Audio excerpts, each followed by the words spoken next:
First thing that came to my mind was like, excuse me? Y'all laying me off after all the years I put into this company, man. All the blood, sweat, and tears, like all the hours, man, and all the sacrifices I gave up, man. I had so many dates to go to, but I said, nah, I didn't go on my dates. I missed birthdays. And y'all gonna do me like that? Y'all gonna do me like that?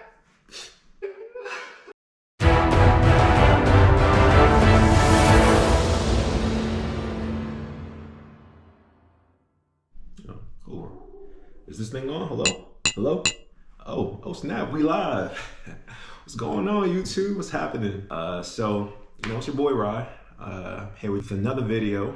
But this is gonna be a little bit different from the travel vlogs. This is not a travel vlog, obviously. I'm at home, and this is just gonna be a video about just getting candid with you guys, just showing y'all what happens behind the scenes, behind all the travel vlogging, and just being candid, chopping it up with y'all, letting y'all know what happens in my life and how I got here. So a huge thing happened in my life, a huge change, and I'm pretty sure it happened to everybody, like a lot of people, honestly, in 2024. I got laid off from my tech job. So tech, it's been a whirlwind for tech. Anybody who's worked in tech, they know that there's lots of ups and downs in tech, and it just fast paced, and there's always lots of changes. And one of the biggest changes, I guess, everybody basically in the world knows is AI. So a lot of tech companies like IBM, like the one I worked at, they wanted to invest in AI. They wanted to be one of the leaders in AI.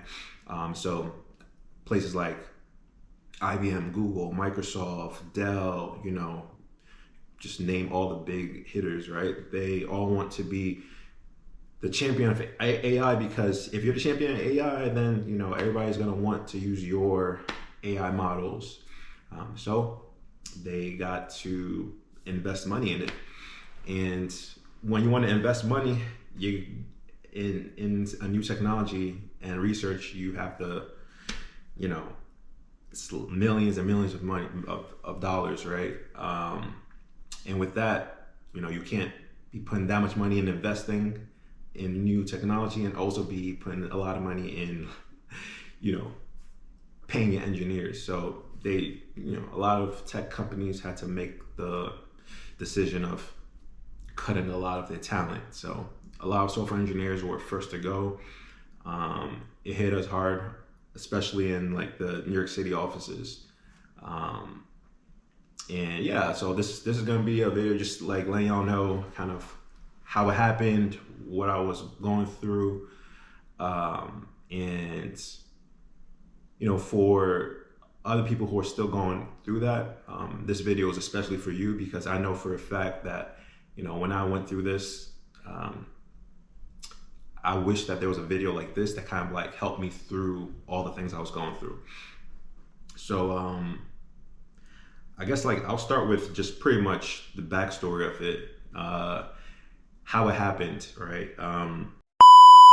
I was working at IBM for about 5.5 years, man. And I want to preface this with, this is not a video to kind of like bash IBM or kind of like say, oh, IBM did me wrong, IBM did me dirty, it's not cool or anything like that. I want to, just say that IBM gave me some of the best years of my life, and I'm pretty sure, they feel the same about me, kind of like giving them some of the best work that I've done, and they really appreciate that.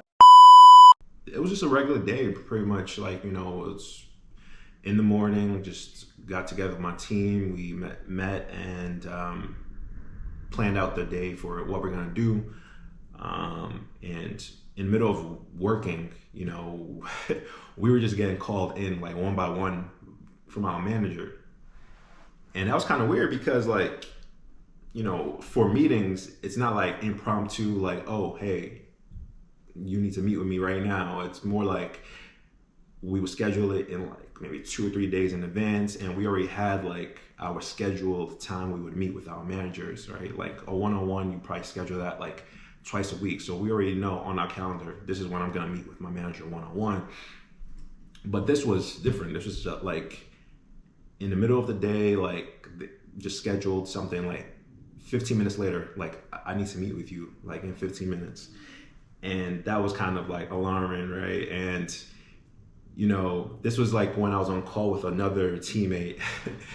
And you know that feeling like when you're in school and like your teacher says, hey, it's in my office right now. And then you're like, ooh, you're in trouble, you're in trouble. So that was kind of like the feeling like, you know, my teammates were like, yo, is everything cool? Like, you in trouble or what? I'm like, man, I don't know. But we already was kind of like hearing all the news going on like around other companies and everybody being laid off in different places. So we always had that in the back of our heads and back of our minds.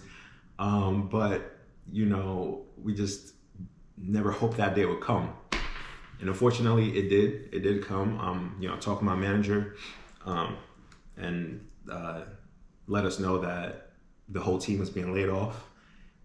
And yeah, man, I mean, honestly, like when I heard that, like it was kind of like my heart dropped, to be honest. And you know, they don't sugarcoat it or nothing like that. They don't lay it all on you easy. They don't give you no Vaseline before they like, you know, do what they gotta do.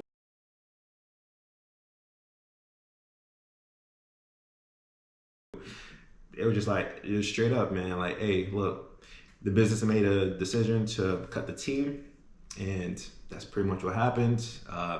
This is the paperwork that you gotta do, and blah blah blah. And this is just all. So they just kept it. They just kept it P. Like they were just like, this is just business, you know. And that's one thing that I really want to highlight in this video, that a lot of people are feeling like really emotional through this time.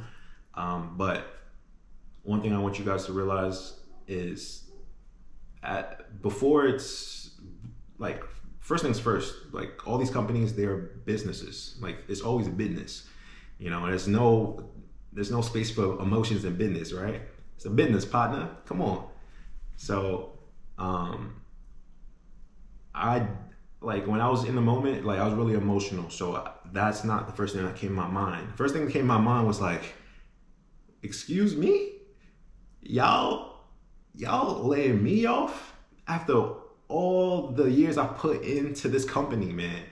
All the blood, sweat, and tears, like all the hours, man, and all the sacrifices I gave up, man. I had so many dates to go to, but I said, nah, like I didn't go on my dates. I missed birthdays. You know, and y'all gonna do this to me? And that's how I initially like took it, you know, and that was my first reaction. You know, I was just like really like hurt. I took it personally, right? And in business, there's no space for like personal like feelings, and you know, and I think that's where a lot of people are getting hurt. They're feeling like it's a personal attack, and it's not personal. It's just a business move, business decision that comes way from like high above, from like, you know, C-suite leaders, you know, like all the CEOs, CIOs, and all that stuff in the business. It comes from them. So yeah, I mean, I definitely was feeling a type of way. I was feeling all the feels. I was emotional, man. I'm not gonna lie. Yeah, man, I was a wreck. I think like that whole, like for 2 weeks straight, I was like listening to all like the emo music, and I was just an emotional wreck. I was listening to Drake, and everything like that, man. Just because I felt like they understood, you know, they were in tune with their emotions, so they understood where I was coming from. But I mean, yeah, I mean, after that, it was just a lot of things going in my mind. I was like, damn, man, like I gotta find a new job. I gotta pay these bills. I gotta, you know, like now I don't have health insurance now. Like, how am I gonna, like, you know, take care of myself? And, you know, I had no source of income, and it was just like a lot all at once. And, you know, I just couldn't really handle it that well at that time, just because it was my first time being laid off. Like, it's never happened to me before. And I wish that I had like some guidance, like something that I can like just like tune into, like this YouTube video, and to just like help lead me through this. But what I did was I just took some time off. I just said like, hey, I need to just reset, and just, you know, take my mind off of all of these things. Because when I first tried to like start looking for jobs, you know, I thought that, oh, you know, I got 5 years under my belt, man. This is gonna be a piece of cake. Let me just update my resume, show them that I was working at IBM for like 5 years, you know, boom, boom, bat, and you know, I'll get a new job like this, right? No, the tech industry is just, it's like, my people in tech, you know, tech is different from like all these other industries. All these other industries, you fix your resume, you hand it out, you do a 30-minute interview, and you get the job, right? In tech, it's a whole nother beast. Tech is not just your resume. Your resume just gets you, like, hopefully in front of a recruiter, because like in the landscape right now is that, like, because so many people got laid off, everybody and their mamas is looking for a new job, right? But the thing is, the issue is there aren't that many new jobs available, right? So you got thousands and thousands and thousands of engineers looking for jobs, but you only got like hundreds of available or open positions. So you would go on like LinkedIn, and this is what I did. I went on LinkedIn and I was like looking for jobs that, you know, fit what I do, right? So I was like, okay, you know, this is a Python developer, Java developer, Node, JS, blah, blah, blah. I'm like, all right, cool. I got the qualifications. I'm gonna apply. But when you look at like the job listing, you can see the past applicants. So like it said, like, I think there was one that said like, oh, 6,000 applicants applied.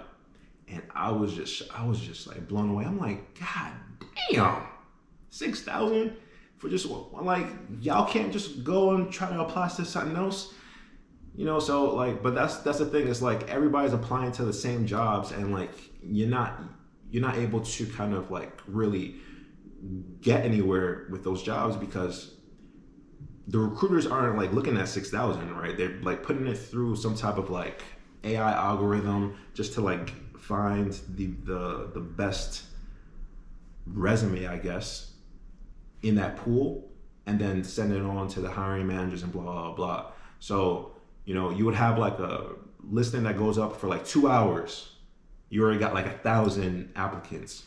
And they're probably only looking at like maybe 100 resumes realistically.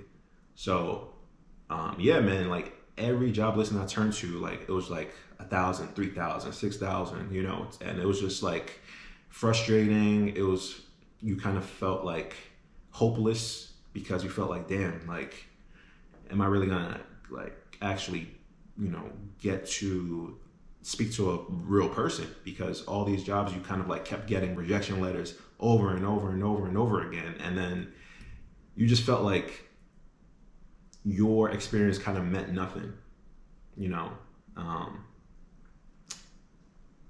Yeah, I'm just reliving that moment, man. Yeah, man. And then like when you do get a follow-up letter or email like saying, hey, we would like for you to interview, you know, you kind of feel good, but then at that point they want you to do a coding exercise or a coding challenge. So then you got to answer some like random ass coding problems in like 45 minutes. And then that's how they kind of like determine if you are a good software engineer. And I think that's what like a lot of people in tech right now are like have issues with. They got beef with like the whole tech interview process, because tech is different from like all these other industries. You got to go through these arbitrary like coding assessments that like mean nothing, because in reality ain't no software engineer solving no coding problem in 45 minutes. I've worked on like several teams as a software engineer, and nobody's solving anything in 45 minutes. Like, it's not realistic. And I understand they're trying to like, you know, gauge somebody's development experience and development expertise, but like you don't use that type of like assessment to gauge somebody's expertise. Like it's kind of stupid. And you know, it just, it makes us feel like our experiences just mean nothing, because it's like, I have 5 years experience doing this, and you want me to hopefully solve this random ass coding problem in 45 minutes, and I can't even use tools to solve it, because in reality, every engineer is using Stack Overflow, GitHub, and going to these coding forums to like solve challenges. That's what a software engineer does. We use tools in our toolbox to solve challenges, but you're kind of like restricting us from using our tools and just want us to like magically remember stuff and just solve these arbitrary coding problems. So that was another issue. It was just like, once you do kind of like make it through all the filtering on the job application, you get like a random ass coding assessment that is bogus, is bullshit. And I did also manage to pass a few of those coding assessments. There were a few that I failed, a few that I passed.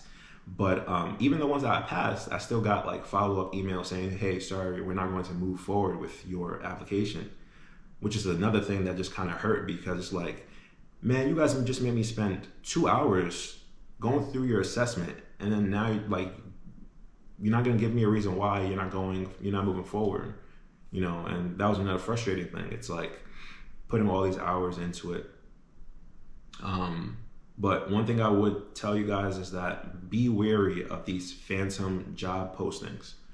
And if you don't know what those are basically job postings that companies put up to make it give you the illusion that they're actually hiring, and give a sense to their current employees that they're looking to alleviate some of the stress of their work, because there are some software engineers at companies where they feel like burnt out, stressed out, and they feel that like adding a software engineer to their team can like lessen the load on them, because they can like divvy out the workload and share it amongst more engineers, so like people aren't burnt out. So companies put up postings to make it look like, hey, we're actually looking for engineers for you guys, to help you guys out, but they're not actually looking to hire. So look out for those those phantom postings, and you can usually find them if like they've gotten reposted like several times. Like if it was initially posted like 2 months ago and it has like over like 15,000 applicants, but it got reposted again and then again and again and again, and the number of applicants just keeps increasing, that's a phantom job posting, because that company is not hiring for that position. So be wary of that. So like tech is just a crazy world, man, because you have those type of postings, but you also have postings that they want to hire, but when you pass the assessment, they just say, sorry, we decided not to move forward with your application. And it's just a lot of smoke and mirrors, and you just can't understand the whole entire process. They don't make things clear. You can only control what you can control, unfortunately, and that's another tip I want to give you guys is, it's not you, it's them. The whole, it's not you, it's me thing. It's really, that's the case in this situation. Like there's a lot of things that these companies don't reveal to you, because there's just a whole lot of sneaky things that they do in the background. So don't feel that like what you're doing is hopeless. Just understand that like there's a lot of stuff that's going on in the background that unfortunately we're never going to like understand. So it's not on you that this is happening. It's really like the tech companies are they're just doing a lot of shady stuff that we'll never understand, but we just got to keep pushing through, because this is all we know. We can't really kind of shift career fields now, because that would mean, number one, we have to reskill, right? So we have to spend months, at least 3 months, trying to like learn a new skill. And then once we finish that, we'll hope that, companies are looking to hire us even without experience, because that's always the thing, right? It's like, hey, I did this training for like 3 to 6 months, but I don't have any experience. Are you guys still looking to hire me? And most of the time it's like, no, they're not, so people always say, oh yeah, maybe you can pivot, look for a different field. But like, it's really tough, because in reality, a lot of companies, they don't care if you know the theoretical knowledge. They want to see if you have the actual experience.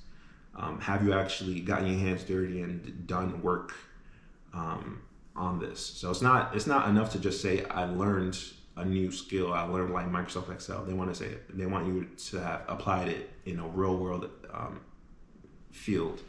And so that's another thing. That's another frustration. It's like, man, like, I do want to pivot, but what are my like chances of actually getting a job in this new field?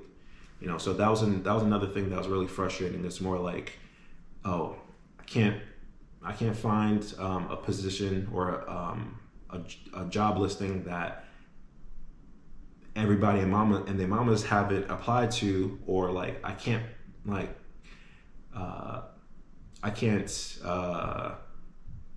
find a coding assessment that when I actually pass, they'll move me forward to the next stage, or like I can't find a career field to pivot to that will actually like hiring me based on just theoretical knowledge of actually knowing the software, knowing the skills. So there was a lot of stuff going on, man. It was like, I just need to get away from it all. And that's kind of like when I started the travel vlogging. I just thought to myself, what is something that I like to do that really gets my mind away from things and helps me reset? And I thought about traveling. And I really wasn't able to do a lot of it, because when I was working, you only have like a set amount of vacation days that you can take. So I didn't really get to travel too often. And I just saw, hey, this is the opportunity for me to travel, just document it and really just enjoy it, So that's how my travel vlogs came about. And I hope you guys have been enjoying it, liking, commenting and subscribing. And if you haven't already, man, what are y'all waiting for, man? Show some love to your boy, man. Like, hit that like, subscribe button, comment, man, and just like show love, because if there's one thing this world could do more of, is love, right? We can use much more of love. And, I'm not just saying that just for me to like, just show support to me and show support and love to like my channel, but just like give people their flowers, especially like, you never know what's gonna happen tomorrow. Like even for me too, I didn't know I was gonna be laid off. You just never know, and people just appreciate it. People just appreciate this love and support. And that's just how karma goes too. If you show it, you'll receive it too. So yeah, so I started doing travel vlogs, and I enjoyed it, really did. And I was hoping that, I can just keep it going for a while, but, I just wasn't getting that traction. I was putting out a lot of content for like months, but wasn't really getting any followers, subscribers, likes and comments. So it just wasn't really going nowhere. And I'm not saying that that's something that I'm going to stop doing. It was just like, I needed to have some type of like income on the side, just because, as you travel, you just look at your bank account just like depleting, just like getting smaller and smaller and smaller, and you kind of like getting nervous because you still got bills at the end of the day. Even though you're traveling, you still got bills to pay. So it was kind of getting a little daunting, and it was kind of counterintuitive at that point. It was counterproductive at that point, sorry, because it's like I was using travel to kind of get my mind away from things, but reality was kind of creeping back in and be, hey, you can't keep doing this because you're about to hit rock bottom, you're about to hit zero. So it was kind of like, all right, well, this is a good little reprieve, good little break, but I got to come back to reality and try to actually find like a job. But yeah, I mean, if I did get enough subscribers, I'm looking at y'all out there who haven't subscribed and just watching my videos.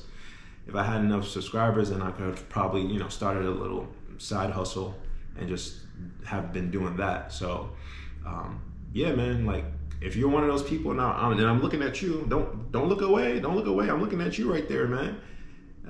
If you're one of those people who haven't subscribed, just hit the subscribe button right there, man. Like, what does that take away from you? It doesn't take away anything from you, right? So, you know, just show some love, you know what I'm saying? So once I got back from traveling, I was already a little bit aware of like the tech landscape and just the interviews and everything like that. And I want to kind of share with you guys kind of how I approached it, and hopefully it helps you as well. So coming back, I kind of was already aware like applying to jobs blindly wasn't going to really help make me stand out, right? So I had to do a few things.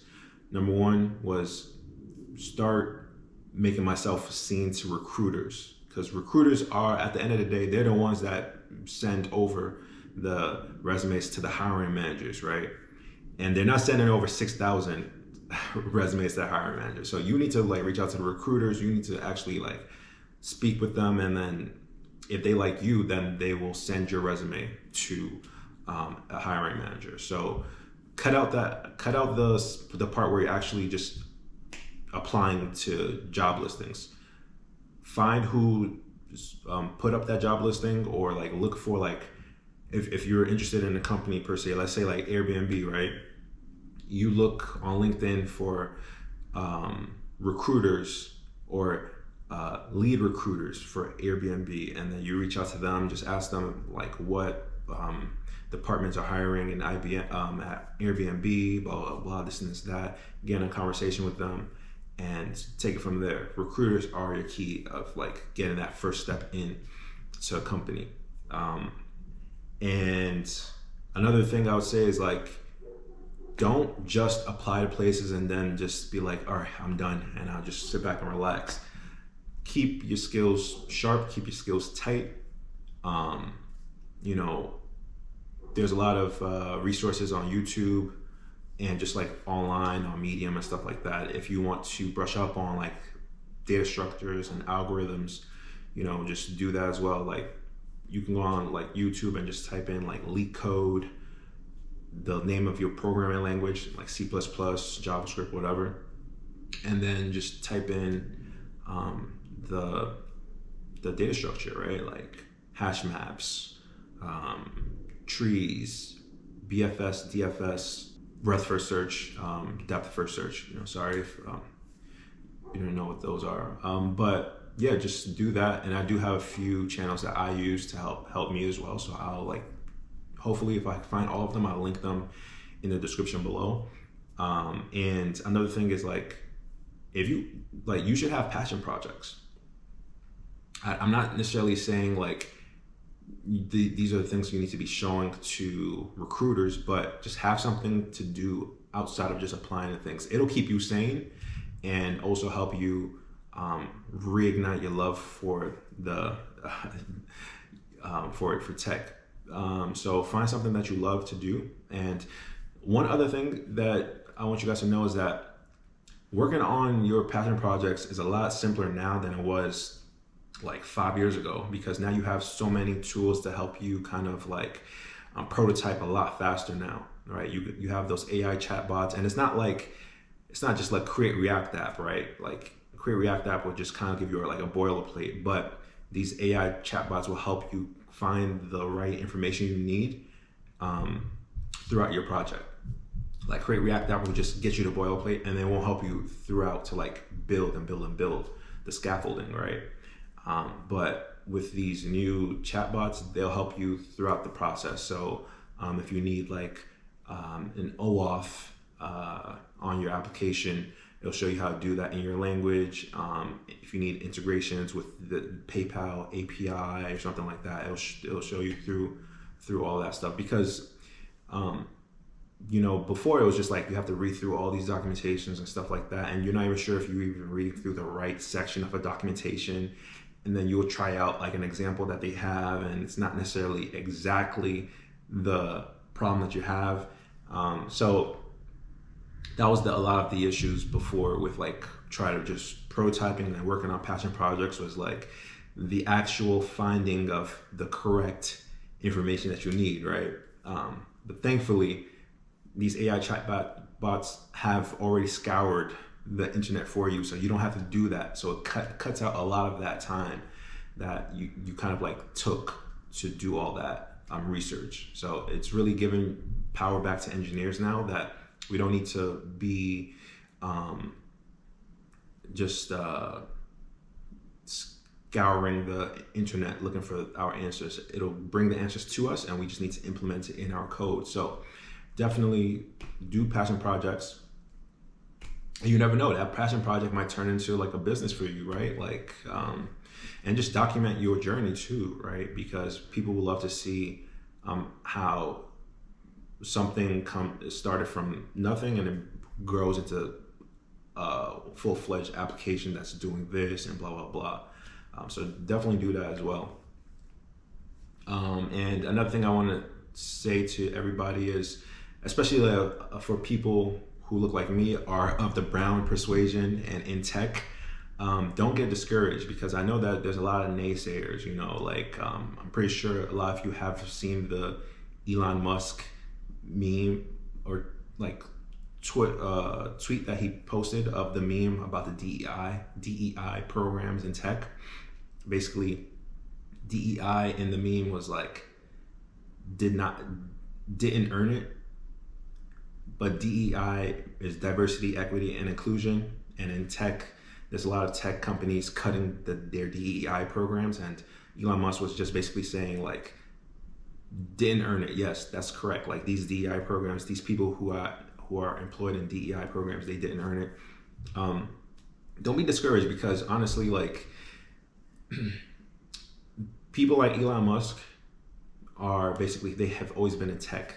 Just think of tech as like, to them, it was kind of like their boys club, right? Like it was dominated by them, and they want to have something for them, right? They want to have something that's just theirs, right? And when they see all these programs that are helping people from not their demographics come in, they feel threatened. So, and you know, it can very well be like your coworkers who also have that feeling as well, but they're not showing it outwardly to you because they don't want to lose their jobs, right? So they can be smiling at you and everything like that, but in reality, they're probably backing Elon on that and saying like, yeah, man, these people didn't earn it. They didn't go through the same path I went through to get here. But what they don't realize is that, you know, we also struggling to get to where we're at now. They don't understand the challenges that we're going through. So don't worry about those people. There's always going to be those people around. You know, all you got to do is focus on you, focus on your work you're doing. Just make sure that you're always doing your best work. Because, you know, I joined IBM through an apprenticeship program that Ginny Remedi, she created. So Ginny was like the CEO of IBM when I first started back in 2018. And, you know, I couldn't be more grateful to her for like, you know, starting a program like that tried to bring diversity into tech, you know, and if I didn't earn it, I wouldn't have been working at IBM for 5 years, because obviously if I wasn't doing great work, I wouldn't have lasted 5 years, and I wouldn't have gotten all the accolades and everything like that I have gotten at IBM. So just continue to do your work, your best work. Don't worry about the naysayers. Elon Musk is he's just a representation of a lot of people, of like what a lot of people think in tech. So don't just think Elon Musk is just like one off. Just know in your back of your head that there are people who feel like you don't deserve to be there and who are rooting for your downfall. So that's why like a lot of people are happy that DEI is going away. So nothing about, you know, the DEI meme was, it's funny how they always want to, you know, target just programs focused on diversity. But like there's also programs for like veterans and people who want to re-enter the workforce in tech.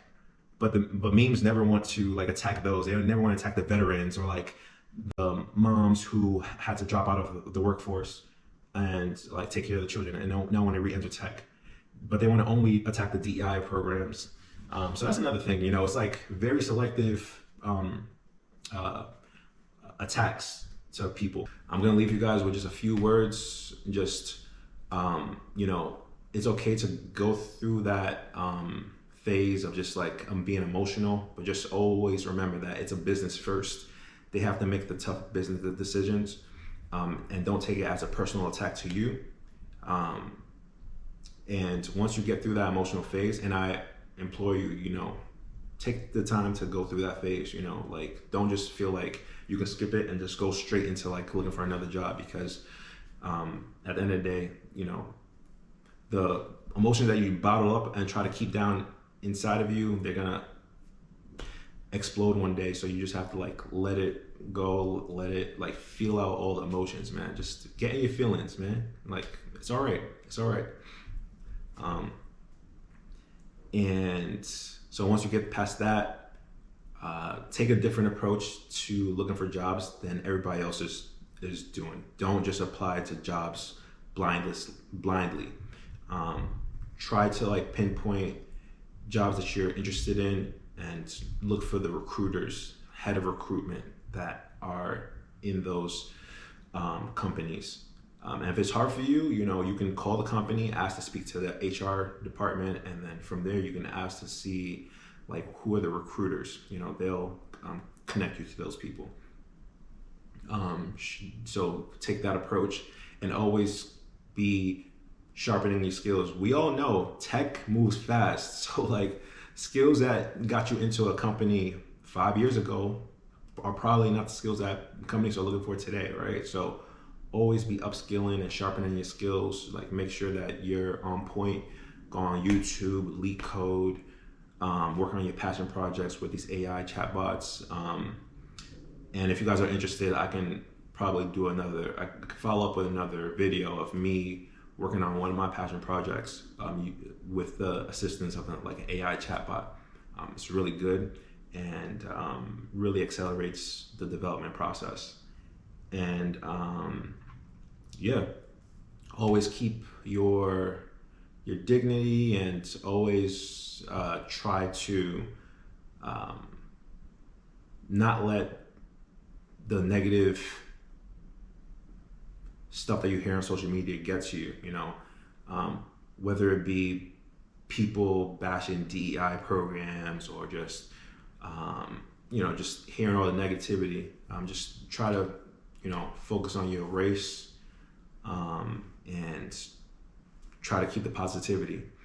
And that's what we're about, right? We're all about keeping the positivity. So hopefully, you know, this video reaches out to somebody who really needed it. And hopefully this gives you guys a little bit of a background into like how I got started on YouTube and where I'm coming from, and yeah, the truth behind how I got started. This is like giving y'all the tea. I'm spilling the tea a little bit, and giving you guys a bit of a sneak peek into like the tech industry a little bit. So yeah, so hopefully this was valuable to somebody. If you guys like the video, then, you know, show some love, show some support. Like, comment, subscribe button right there.